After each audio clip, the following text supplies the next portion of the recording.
Hey Fred, there was a recent article about weight management myths. It talked a lot about metabolism. So one of the first myths was, at least to this person that was writing it, said don't eat after 7 p.m. was a myth. You want to give us your thoughts on that, please? Well, unfortunately, there's a lot of people into tradition and the basic understanding of traditional chemistry that eating after dark, eating after sundown doesn't make any difference than that it is a myth. Unfortunately for the average person, that definitely is not a myth. I have 50 years experience as a nutritionist, and it's very, very evident to me that eating late at night, right before you go to bed is really a disaster for your chemistry. It's not a good thing to do it, because when it goes from daylight to darkness, your body metabolic rate is really has a lot to do with circadian rhythms. And when it goes from daylight to darkness, the optic nerve in your eye is like it's like the lens of a camera, and it sends a message to the hypothalamus gland in your brain to start to slow your metabolic rate down. And as your metabolic rate slows down, there's a direct correlation to your metabolic rate and your ability to digest food. So the closer you eat to, the later you eat, the poorer your digestion is going to be. It's going to cause indigestion and fermentation, and what the body can't digest, it will try to store as fat in your body. So it's definitely not a good idea. I experienced this myself. It's it's a very important message for people that are into raw foods. I believe that one of the main reasons that people into raw foods don't do well over a period of lifetime. I've always looked for people that are into that ate 100% raw, ate mostly raw foods, that live beyond the 100, and it's very hard to find anybody, if there is anybody. People make claims, but if you look into the research, you'll find that there are very few people. So I don't encourage people to eat late at night. I mean, if you're doing it, it doesn't mean you're going to succumb to degenerative disease right away, but it's not a good idea. You're not getting the best out of your chemistry, and my personal belief is why try to teach people information that's mediocre. I personally don't believe in mediocrity. I believe in striving for the highest ideals and being the most that we possibly can in every way, spiritually, emotionally, psychologically, and physically. Thanks, Fred. Myth number 2 said eating small meals every 3 hours is beneficial. Can you give your own personal experience on that, please? Well, I don't believe eating small meals is beneficial. A lot of people recommend that. I think the basic underlying premise behind that is that it keeps your blood sugar up, that your blood sugar is not going to nosedive, and that it's some people recommend that you graze, because in the beginning there's an overall feeling of well-being. But what you're really doing there is you're never giving the stomach a chance to empty out. And as the years go on, you will accumulate more endogenous material, and I certainly don't encourage people to do that, because that's part of the aging process. So if you could limit yourself to, less meals, or 3 meals, even possibly 2, it's probably going to be overall, it's probably going to be better for you. Because as time goes on, when you're eating correct diet, you're definitely stretching out the wear and tear on your body chemistry, and then you'll see the difference between chronological age and biological age. Chronological age and biological age are 2 completely different things. You could be 80 years old and have the biological age of a person 40, or vice versa. There's a whole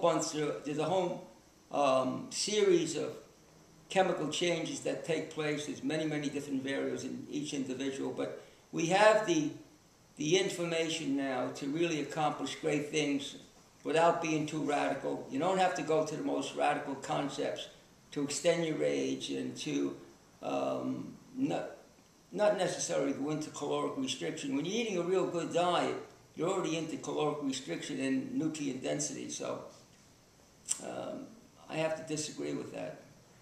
Thank you, Fred. Now, this leads us right into the next myth number 3, which is don't let yourself get hungry. And the person who wrote this commented that once you learn between physical hunger and head hunger, you will be able to recognize when you're hungry and make time to eat before you get too hungry. But what are your thoughts on hunger in relationship to metabolism, please?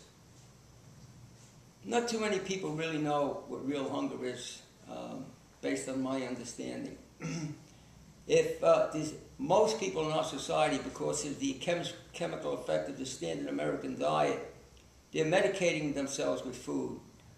More people are using food either to stimulate themselves, to tranquilize themselves, to do many, many different things. But the basic understanding that I have developed over many, many years of not only working with probably 25, 30,000 people, and my own personal experience of trying just about everything, long-term fasting and juice fasting, and of course, eating the type of diet I've been following for the last 40 years, is that we don't need nowhere near the amount of food that most people think we need.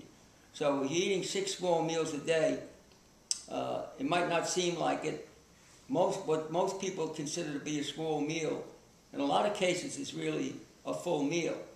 For instance, all we really need, if a person was consuming animal protein, just to use this as a barometer, 2.5 ounces of a piece of an animal protein is basically, from a scientific standpoint, the amount of protein that we really need.